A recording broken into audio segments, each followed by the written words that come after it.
নমস্কার, আসসালামু আলাইকুম। আমাকে শুধু শুধু ডাকা হলো এখানে, লক্ষ লক্ষ ভোটে জিতে আছে এখানে। এতগুলো মানুষের আশীর্বাদ যার উপরে আছে, সে কোনদিনও হারতে পারে? ভীষণ ভালো লাগলো কে আপনাদের মাঝখানে এসে। সৌমিতা একটু আগে বললেন কি 2021-এও আমি এসেছিলাম বিধানসভা নির্বাচনের সময়। ভালো লাগছে কি মানুষের ভালোবাসা, মানুষের বিশ্বাস এখন আমাদের দলের প্রতি এবং আমাদের দলের নেতা কর্মীদের প্রতি এবং বাপি দলের প্রতিও আছে। আর মাত্র শেষ দফা নির্বাচন, তাই তো? আমাকে জিজ্ঞেস করে আমার মনে হয়েছিল 25শে মে আমার নির্বাচন শেষ, মানে আমার ছুটি। এবার আমি বাড়িতেই ছিলাম, হঠাৎ করে ফোন আসে না এখানে যেতে হবে। 3 মাস ধরে নির্বাচন চলছে। আপনারাও ভাবছেন তাড়াতাড়ি নির্বাচনটা শেষ হোক, তাই তো? হ্যাঁ, আসছি আসছি আসছি।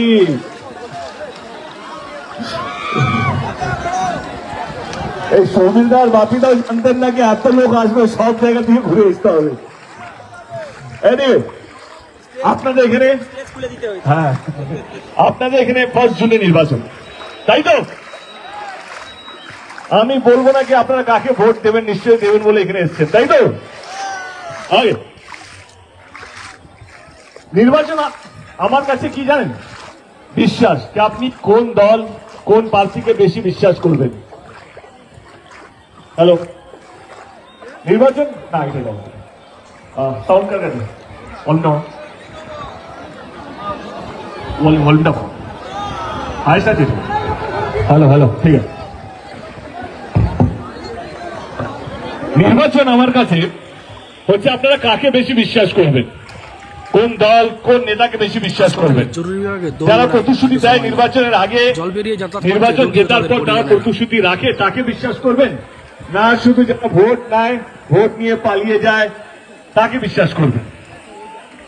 আমি আজ অব্দি গত 10 বছর ধরে দিদির আশীর্বাদে, অভিষেক বাবুর ভালোবাসায় 10 বছর হয়ে গেছে আমার সকল রাজনীতি জীবনে।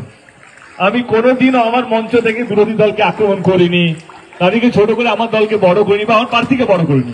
কারণ আমার মনে হয় যেই দল কাজ করবে মানুষ তাকে ভালোবাসবে, মানুষ যদি ভালোবাসে মানুষ তাকে ভোট করবে।